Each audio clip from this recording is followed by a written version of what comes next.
discuss the concept of fish farming. Basically, fish is a very rich source of proteins. It is actually the cheapest source of protein also. So basically, if we take the case of India, so all the people who live near the coastline of the country India, they have the rich source, or they have the staple food as fish. So they have the staple food as fish. We also take the case of those people who live near to the coastline of any other country, or maybe near to the rivers or oceans or seas. Their staple food is also fish, because it is actually a rich source and the cheapest source of proteins, and proteins are the bodybuilding nutrients. Now if we take the case of fish farming, it is actually a type of aquaculture. So we can say that aquaculture refers to growing or rearing of all the animals and plants who grow in the water. If we take the case of algae, we take the case of fish, all these come under the category of aquaculture.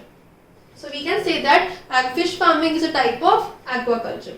But when we are doing the fish farming and when we are doing for the commercial purpose, that means to sell in the market, that means doing a large scale fish farming, it is known as pisciculture.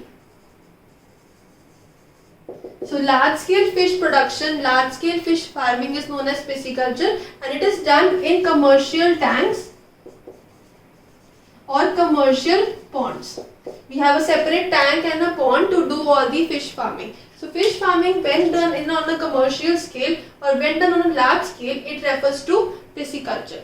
But as we have discussed the category of aquaculture, so you must know that there are two types of aquacultures. One is intensive aquaculture and the other is extensive aquaculture. In intensive aquaculture, we supply the additional food requirements. That means we may supply the additional nutrients to the fishes or to any other type of animal or plant. So when we are supplying the additional food requirements, it comes under the category of intensive. So it is a bit more costly than the extensive aquaculture. Basically, the growing of prawns, or we can say the prawn fishing, prawn farming. The prawn farming comes under the category of intensive aquaculture. That means we will provide some additional food requirements for its growth and development. But in case of extensive aquaculture, we are not supplying the additional food requirements. The organism will grow naturally. That means it will obtain the natural food which is present in the water. We are not supplying the additional food requirements. That comes under the category of extensive aquaculture. The example of extensive may include oyster farming.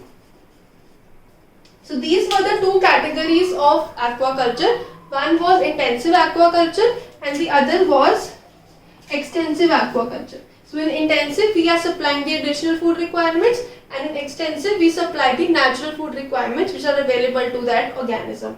Earlier, we have discussed the category of pisciculture, which includes the rearing or the commercial production of fish on a large scale. And aquaculture, basically, it is a production of various animals found in the water. Then we have discussed the staple food of the people living near to the water. Their staple food is fish. This was everything about fish farming.